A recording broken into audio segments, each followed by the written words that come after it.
tank. Just a single cold water line, an exhaust fan, all my paints. I can keep a couple headlights in here or whatever I'm working on. There's my acetone and other paint stripping chemicals. I got a drain there in case I need to tap in. I'll just run it from the pump straight into the drain. But from what I've heard, you don't have to empty these out very often. When I finished with the dip, so I've got these here that I can make different sizes. So I can move this in or out, depending on the size of whatever I'm dipping. And then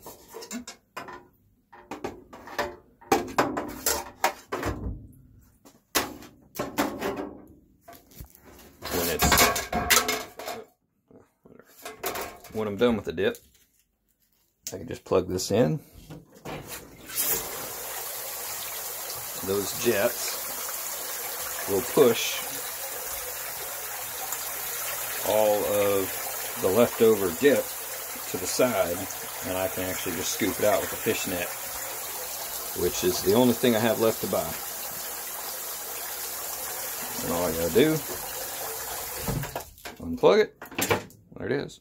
Got a heater down at the bottom. It's currently at 66. I just filled it up.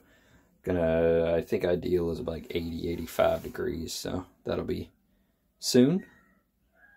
And then I've got a top here that I can put over top of it, keep dirt out, and I can also use it as a paint station with the vent. So I can paint stuff right on top, goes right out the roof, and yeah, should work.